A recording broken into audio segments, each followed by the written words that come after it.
కథాస్రవంతి. అమ్మ మారిపోయింది. కథ రచన మధునాపంతుల చిట్టి వెంకట సుబ్బారావు.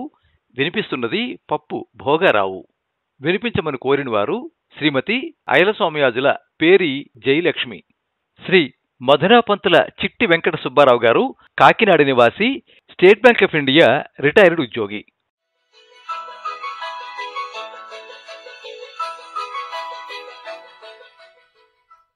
రాత్రి 9 గంటలైంది.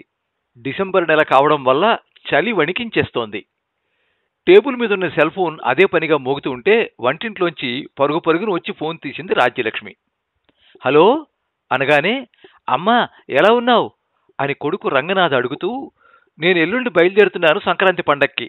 4 రోజుల పాటు అక్కడే ఉంటాను. పండగ స్పెషల్ తయారు చేసి రెడీగా పెట్టు. ఇక్కడ పిజ్జాలు బర్గర్లు తిరిగి నోరు చచ్చిపోయింది. వెళ్లేటప్పుడు గోంగూర పచ్చడి, స్వీట్లు పట్టుకెళ్తాను అంటూ తనకు కావలసిన లిస్ట్ అంతా చిన్నపిల్లాళ్ల చెప్పడం ప్రారంభించాడు. నాన్న ఎలా ఉన్నారు? ఆరోగ్యాలు ఎలా ఉన్నాయి? పిల్లలు రావటం లేదు, మీ కోడలు కూడా రావట్లేదు, నేనొక్కడే వస్తున్నా అంటూ కొడుకు చెప్పిన మాటలకి, సరేరా జాగ్రత్తగా బయలుదేరరా అంటూ పిల్లల గురించి కోడల గురించి కుశల ప్రశ్నలు వేసి ఫోన్ పెట్టేసింది రాజ్యలక్ష్మి. ప్రతి ఏటా సంక్రాంతి పండక్కి సొంత ఊరొచ్చి 4 రోజుల పాటు పిల్లలతో భార్యతో ఉంటాడు. అలా ప్రతి ఏటా వచ్చినప్పుడల్లా తనకు కావలసిన పచ్చళ్ళు, స్వీట్లు, పొడులు, ఆవకాయలు అన్నీ తయారు చేయించుకుని పట్టుకెడుతూ ఉంటాడు. పిల్లలకిష్టమని, తన భార్యకి ఇష్టమని ఇలా ఏవేవో చెబుతూ ఉంటాడు. రంగనాథ్కి చిన్నప్పటి నుంచి చిరుతిళ్ళంటే ఇష్టము. రాజ్యలక్ష్మి కొడుకు ఇండియా వచ్చినప్పుడల్లా 4 రోజుల పాటు కొడుకుకి, కోడలికి, మనవలకి 2 పూటలా ఎవరికి ఇష్టమైనవి వారికి తయారు చేసి పెట్టి తృప్తి పడుతూ ఉండేది. రాజ్యలక్ష్మి గారు కాదు, ఏ తల్లి అయినా అలాగే పెడుతుంది. ఇదివరలో కొడుక్కి ఇష్టమైనవి పెట్టడంలో సంతృప్తి పడేది. కానీ వయసు పెరిగిన తర్వాత ఆరోగ్యం మీద శ్రద్ధ పెరిగింది. దానికి తోడు ఇవాళ కనిపించిన మనుషులు రేపటికి లేకుండా అయిపోతున్నారు. కరోనా వచ్చి తగ్గిన తర్వాత ఇది బాగా పెరిగింది. చనిపోయిన తర్వాత ఎన్నో కారణాలు చెబుతున్నారు. బతికుండగా తీసుకోవాల్సిన శ్రద్ధ ఒక కుటుంబంలో ఎవరు తీసుకోవాలి? ఇంట్లో తల్లి లేదా భార్య, ఈ ఇద్దరే మన ఆరోగ్య సంరక్షకులు. చేతితో రకరకాల పిండి వంటలు తయారు చేసి పెట్టి ఇదివరకు తృప్తి పడేవారు. కాలం మారిపోయింది.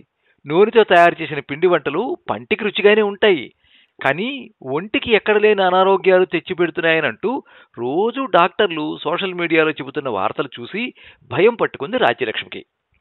ఒక కుటుంబంలో ఆరోగ్యానికైనా ఆర్థికంగానైనా గట్టి మార్పు తీసుకురావాలి అంటే ఒక్క స్త్రీ వల్లే సాధ్యం. ఆరోగ్యానికి అనారోగ్యానికి కూడా పుట్టినిల్లు మన వంటిల్లు. వంటిల్లుకి యజమాని మన ఇల్లాలు. ఒక ఇల్లాలు తలుచుకుంటే ఏ విధమైన మార్పులైనా తీసుకురాగలదు. అష్ట కష్టాలు పడి కొడుకు రంగనాథ్ అమెరికా నుండి తూర్పుగోదావరిలోని ఆ పల్లెటూరు వచ్చేటప్పటికి రాత్రి 12 గంటలైంది. వస్తూనే కొడుకును కౌగిలించుకుని, ఏమిట్రా అలా చిక్కిపోయావు అంటూ ప్రశ్నించింది. లేదమ్మా, గత ఏడాదికి ఈ ఏడాదికి 10 కేజీలు పెరిగాను అంటూ చెప్పాడు రంగనాథ్. ఆరోగ్యం అంతా బాగానే ఉందా అంటూ ఆందోళనగా ప్రశ్నించింది.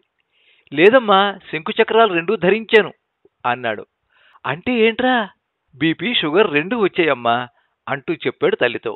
సరే పద, సామాన్లు నీ గదిలో పెట్టేస్తా, ఏమైనా తింటావా? లేదమ్మా, వచ్చేటప్పుడు హోటల్లో తిని వచ్చేశాను అంటూ స్నానం చేసి గ్లాసులు మజ్జిగ తాగి పడుకున్నాడు రంగనాథ్. ఏమిటి మజ్జిగింత నీళ్ళలా ఉంది అనుకుంటూ మంచం మీద వాలిపోయాడు.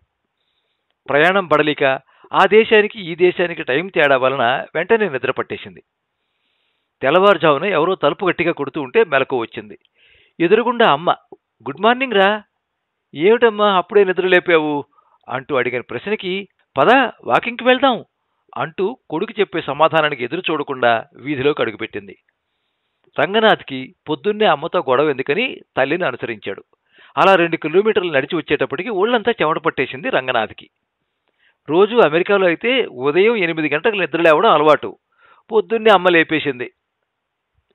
బుర్రంతా తిరిగిపోతుందనుకుంటూ బాత్రూంలోకి వెళ్ళి బ్రష్ చేసుకుని హాల్లోకి వచ్చేటప్పటికి అమ్మ కప్పు పట్టుకుని రెడీగా ఉంది. నోట్లో పెట్టుకుని ఒక్క గుక్క తాగగానే, ఇదేంటమ్మా, ఇది టీ కాదా? కాదురా, ఇది తేనె, నిమ్మరసం, అల్లపు రసం రాజ్యలక్ష్మి నవ్వుతూ చెప్పింది. టీ తాగడం మానేశాంరా, రోజు ఇదే తాగుతున్నావంటూ అమ్మ చెప్పిన మాటలకు రంగనాథ్ బుర్ర తిరిగిపోయింది. త్వరగా స్నానం చేసిరా, టిఫిన్ తిందువు గాని అంటూ తల్లి చెప్పిన మాటలకు స్నానం చేసి తిరిగి వచ్చేటప్పటికి టేబుల్ మీద రాగి దోశ, వేరుశెనగ గుళ్ళు, చట్నీ, బొప్పాయి పండు ముక్కలు కనపడ్డాయి. అమ్మా, ఇది నాకేనా అని అడిగాడు రంగనాథ్. ఎప్పుడు ఇంట్లో వెరైటీ టిఫిన్ ఉండేది, ఇప్పుడేమిటిలా అనుకుంటూ అతి కష్టం మీద దోశ ముక్క నోట్లో పెట్టుకున్నాడు. అయిష్టంగానే తినడం మొదలుపెట్టి తింటున్న కొద్దీ రుచిగా ఉంది దోశ. ఇది వరకులాగా అమ్మ మళ్ళీ మారు కూడా అడగలేదు. అమ్మ చేత్తో వేసిన మైసూరు బజ్జీ ఎంత రుచిగా ఉండేది. తినడం మొదలు పెడితే లెక్కపత్రం ఉండేది కాదు గత సంవత్సరం వరకు. అలా మొత్తానికి టిఫిన్ తినేసి హాల్లో కూర్చుని యూట్యూబ్ పెట్టాడు. అన్ని ఆరోగ్యానికి సంబంధించిన వీడియోలే అమ్మ ఎక్కువ చూస్తోంది కాబోలు అవే కనపడ్డాయి. విసుగొచ్చి టీవీ కట్టేసి గదిలోకి వెళ్లి పడుకోగానే నిద్ర పట్టేసింది. మధ్యాహ్నం 1 గంటకు అమ్మ లంచ్కి లేపిన తర్వాత బాత్రూంకి వెళ్లి మొహం కడుక్కుని డైనింగ్ టేబుల్ దగ్గర కూర్చునేటప్పటికీ టేబుల్ మీద కంచంలో అంత సమతుల ఆహారం కనపడింది. ఎక్కడ ఉప్పు, కారం, పులుపు లేకుండా అంత చప్పగా ఉంది లంచ్. అన్నం తక్కువ, కూరలు ఎక్కువ, పక్కనే పళ్ళ ముక్కలు, అంతా కొలతల ప్రకారం.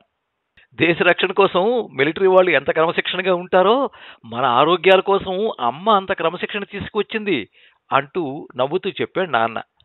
మొదటి రోజు అలాగే ఉంటుందిరా, తినేసి క్రమేపీ అలవాటు పడిపోతుంది. నోటికేదో అలవాటు చేస్తే అదే కావాలని కోరుకుంటుంది అంటూ తత్వం బోధించాడు నాన్న.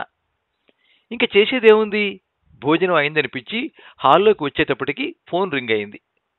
అమెరికా నుంచి రంగనాథ్ పిల్లలు మాట్లాడుతూ, నాన్నమ్మ రుచులన్నీ మిస్ అయిపోయాం, మీరైనా బాగా ఎంజాయ్ చేయండి అనేసరికి రాజేష్కి ఎక్కడలేని కోపం ముంచుకొచ్చి అసలు విషయం అంతా చెప్పుకుంటూ వచ్చాడు.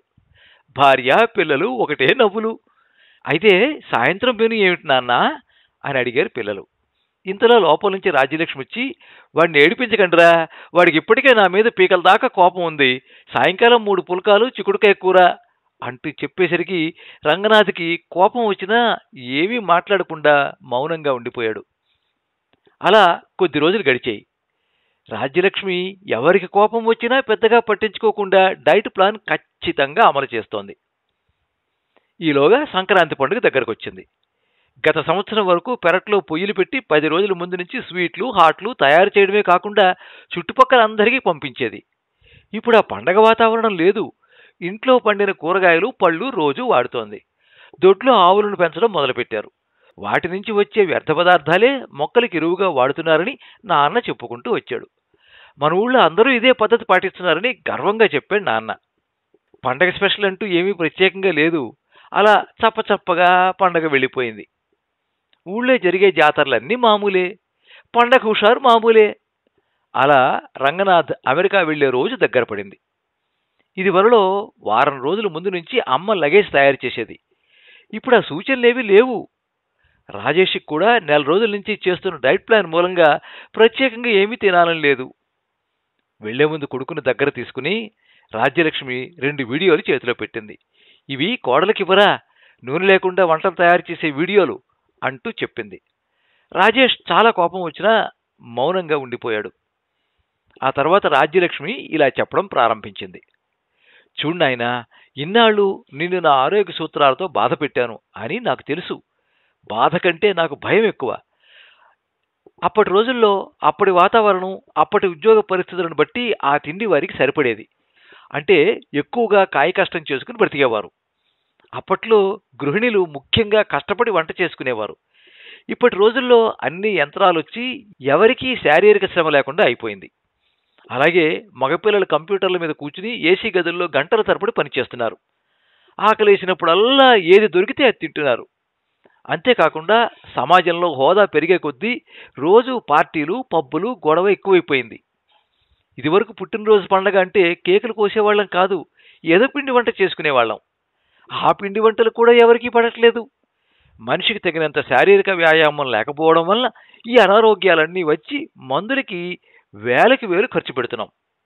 హోటల్లో తినడం అనేది ఒక హోదా కాదు, సరదా కాదు, కేవలం బద్ధకం. పక్కనే అనారోగ్యం పొంచి ఉందనే విషయం తెలుసుకోవాల్సిన అవసరం ఎంతైనా ఉంది. 30 ఏళ్ల వయసు వచ్చిన యువతీ యువకులకు పొట్టలు పెరిగి ఆయాసపడిపోతున్నారు. మొదటి అంతస్తులో కాపురం ఉన్న లిఫ్ట్ ఎక్కేవాళ్ళు చాలామంది. 4 అడుగుల దూరం కూడా నడవకుండా బండి ఉపయోగించే వాళ్ళు ఇంకా ఎంతోమంది. ఇవన్నీ అనారోగ్యాలు తెచ్చిపెడుతున్నాయి. ఉద్యోగం, సంపాదన, హోదా ఇదొక్కటే కాదు, ఆరోగ్య సంరక్షణ కూడా చేసుకోవాలి. ఇదివరలో మా తరం వారికి తెలియక అమ్మంటే బిడ్డ కడుపు నింపేది మాత్రమే అని, కావలసింది రుచికరంగా చేసి పెట్టేదని మాత్రమే అనుకునేవాళ్ళం. ఇప్పుడు ఆధునికంగా అలా అనుకోవడానికి వీల్లేదు. ఈ మధ్యకాలంలో చాలా మంచి మంచి డాక్టర్లు చెప్పిన విషయాలు వింటూ ఉంటే ఆరోగ్యకరమైన ఆహారం పెట్టవలసిన బాధ్యత ఆ ఇంటి యజమానురాల మీదే ఉంది అని నొక్కి చెబుతున్నారు. అందుకే నిన్ను అలా బాధ పెట్టాను. కోడలికి కూడా ఈ విషయాలని చెప్పు. రేపటి పౌరులను ఆరోగ్యకరంగా తయారు చేయవలసిన బాధ్యత ఇంటి యజమానురాలిదే. ఇంతవరకు అమ్మ తప్పే చేసిందేమో, అదే బాటలో పిల్లలు కూడా నడిచారు. కానీ ఇప్పుడు అమ్మ తన తప్పు తెలుసుకుని సరిదిద్దవలసిన సమయం ఖచ్చితంగా వచ్చింది అంటూ సుదీర్ఘ ఉపన్యాసం ఇచ్చింది రాజ్యలక్ష్మి. అమ్మ మాటల్లో నిజం గ్రహించిన రంగనాథ్ మౌనంగా ఉండిపోయి అమెరికా ప్రయాణం అయిపోయి వెళ్ళిపోయాడు.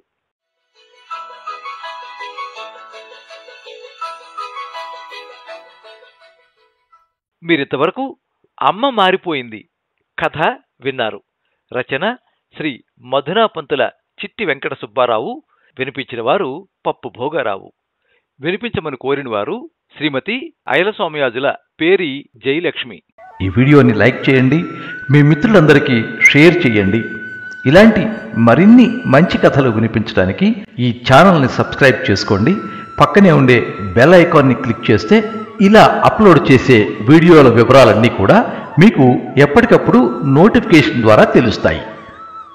ఎప్పుడు మీ అభిమానాన్ని కోరుకునే పప్పు భోగారావు. సర్వే జనాః సుఖినో భవంతు. కథా స్రవంతి.